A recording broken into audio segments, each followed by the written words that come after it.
kasama ng buong puwersa ng pamahalaan, tutuparin po namin ang pangako na walang Pilipinong maiiwan sa ating paglalakbay patungo sa isang bagong Pilipinas. Act 6972 na nagtatakda sa pagkakaroon ng daycare centers sa bawat barangay sa buong bansa. Pero, higit 3 dekada na ang nakalipas, hindi pa ito lubusang naipatutupad. Ayon kasi sa datos mula 2nd Congressional Commission on Education o EDCOM-2 na nagsasagawa ng komprehensibong pagsusuri sa sektor ng edukasyon sa Pilipinas, maraming mga barangay pa ang walang Child Development Center o CDC sa buong bansa. Higit 300 dito ay mula sa mga low-income LGUs na hindi sapat ang resources o kakayahan para makapagpatayo ng mga CDC. Dahil dito, sa isang pagpupulong, inirekomenda ng komisyon kay Pangulong Ferdinand R. Marcos Jr. ang paglaan ng pondo para tulungan ang mga low-income LGU na magkaroon ng access sa early development initiatives. Ang panukala ay agad namang inaprubahan ng Pangulo. Ayon sa Pangulo, bukod sa pagpapalago ng ekonomiya, agrikultura at pagtugon sa inflation, kailangang pagtuunan ng pansin ang sektor ng edukasyon na tanging pag-asa para sa kinabukasan ng bansa. Our system of education must be strategically calibrated to make sure that our youth are not only taught to become literate, but it has also consciously developed them into problem solvers and into critical thinkers, hungry for success, ready for the future.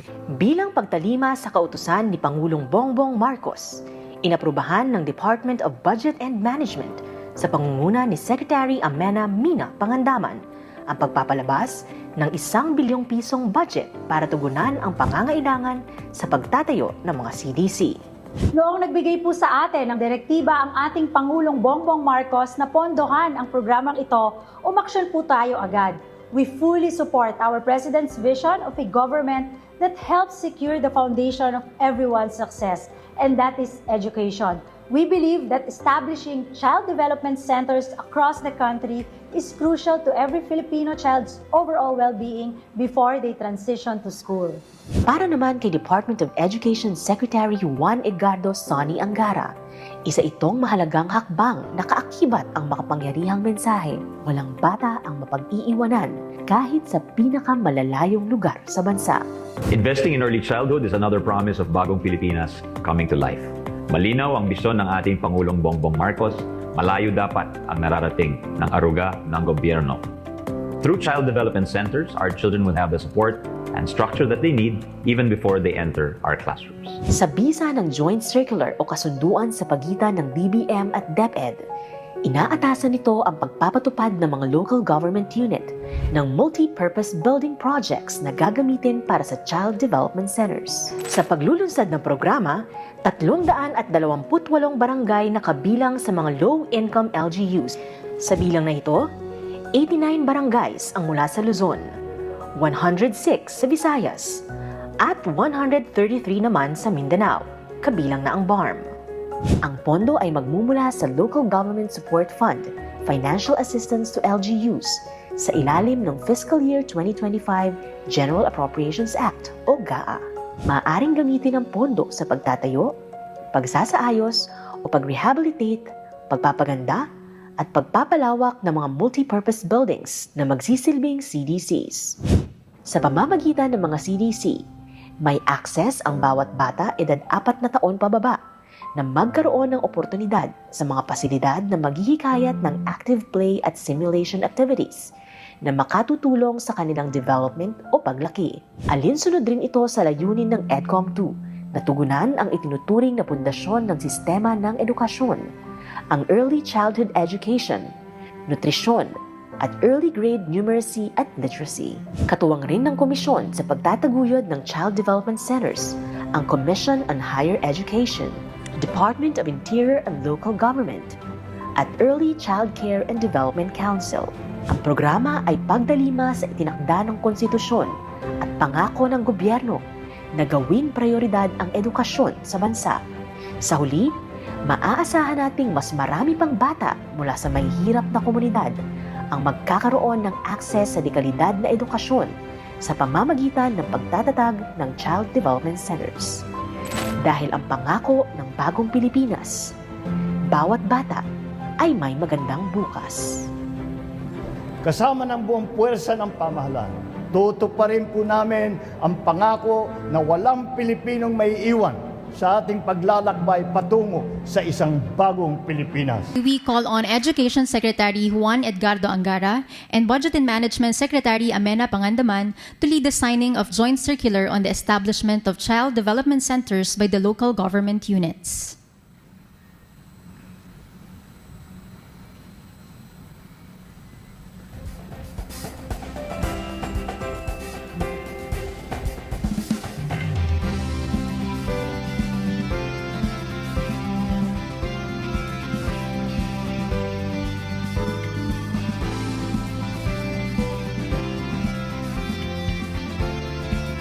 Congratulations, DepEd and DBM. May we now invite the President to grant the photo opportunity with our signatories.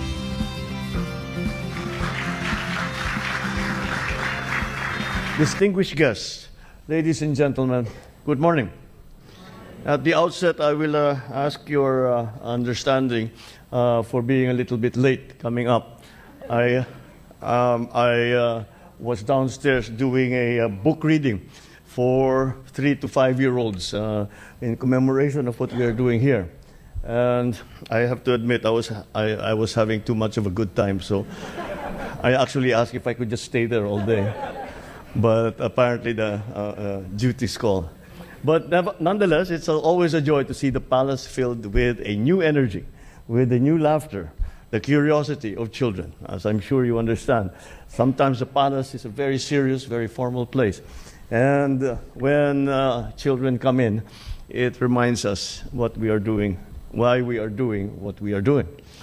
Earlier, I read a story entitled Ang Limang Tuta to these children, written by Eugene Y. Ebasco, illustrated by Almar Denso.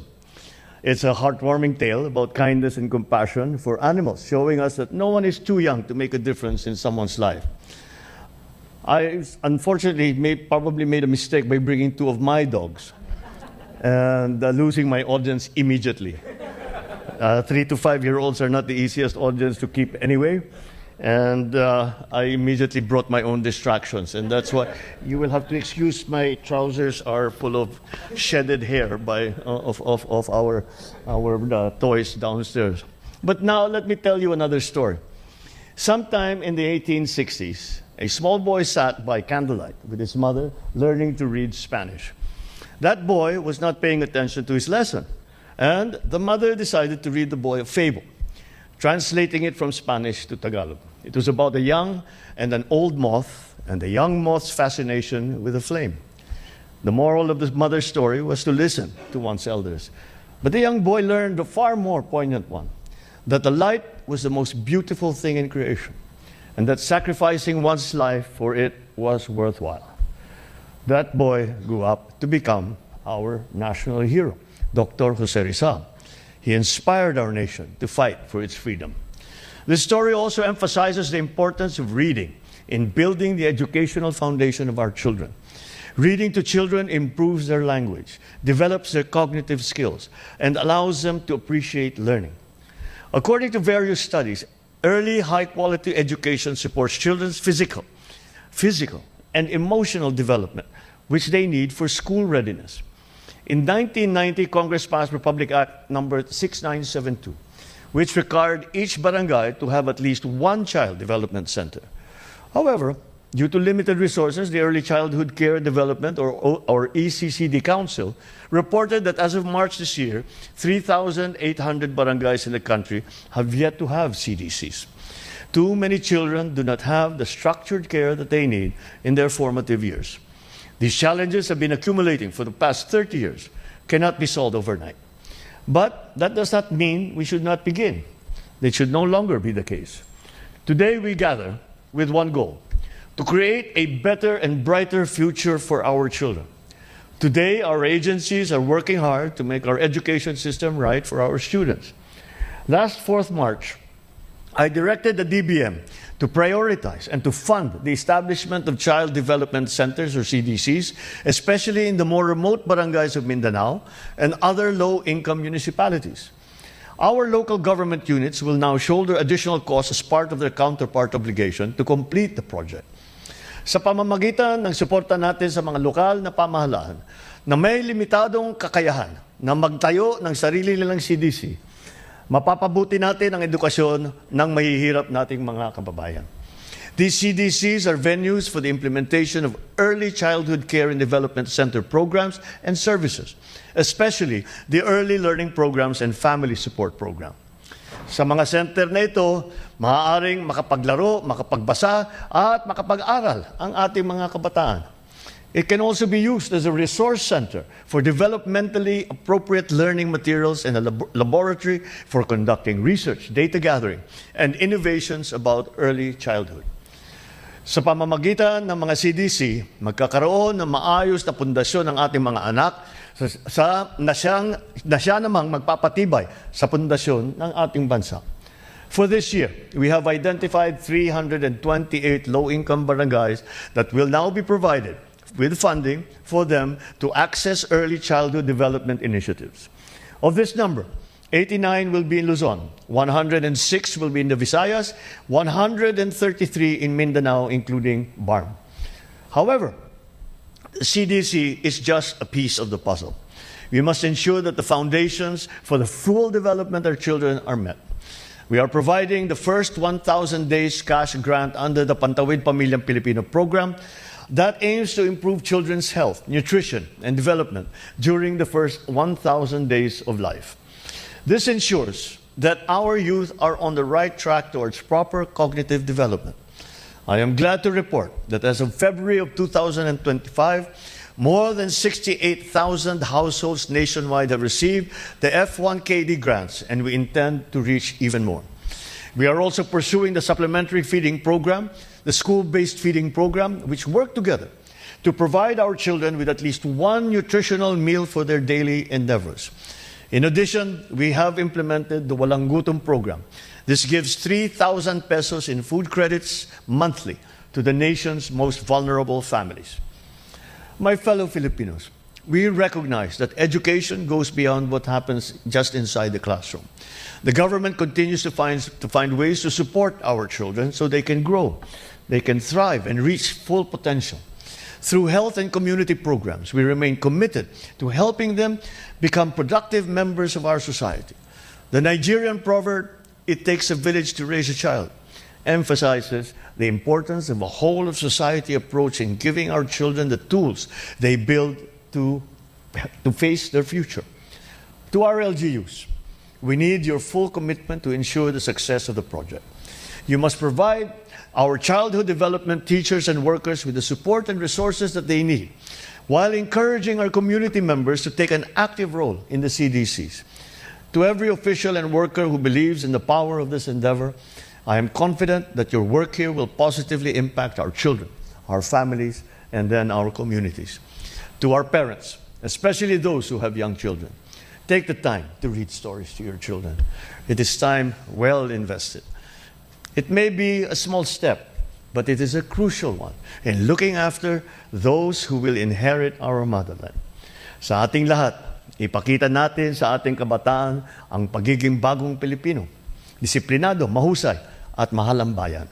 Let us carry on with our work so that every child can grow up knowing that they are valued, knowing that the hands that guide them belong to the ones who are unyielding in their love for this country.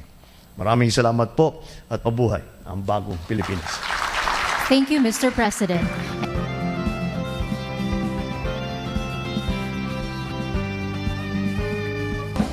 Thank you. Please exit to your left.